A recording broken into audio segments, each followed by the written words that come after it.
the man with the painted mustache.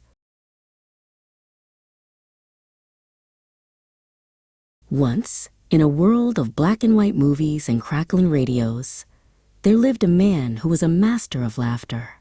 His name was Groucho, and he could make anyone smile with just a wiggle of his eyebrows and a silly walk. He carried a big cigar, wore round glasses, and had a thick black mustache that looked like it was painted right on his face.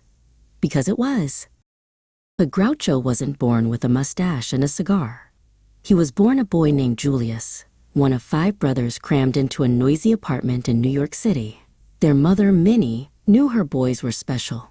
"You're not going to work in a boring office," she'd say. "You're going to be stars." So Julius and his brothers started performing.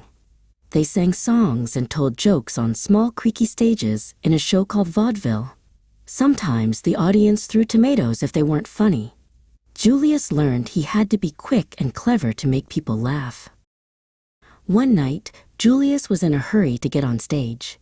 He didn't have time to glue on his fake bushy mustache. He grabbed a stick of black grease paint, the kind clowns used, and drew a thick, dark line above his lip. His brother, Adolf, who never spoke on stage, put on a curly wig and carried a horn. When the brothers walked on stage that night, the audience roared with laughter. Julius became Groucho, the fast-talking leader. Leonard became Chico, the silly piano player with a funny accent. And Adolf became Harpo, the silent horn-honking mischief maker. The Marx Brothers were born. Groucho loved to play with words. If someone said, "I've had a wonderful evening," Groucho would reply, "This wasn't it." If a restaurant host asked, "Do you have a reservation?" Groucho would say, "Yes, but I'm eating here anyway." He saw the world as a giant playground for jokes. Soon, the Marx Brothers left the stage and went to Hollywood to make movies. Now, the whole world could see their wacky adventures. They ran wild in fancy hotels, caused chaos at the opera, and even started a revolution in a country called Fredonia.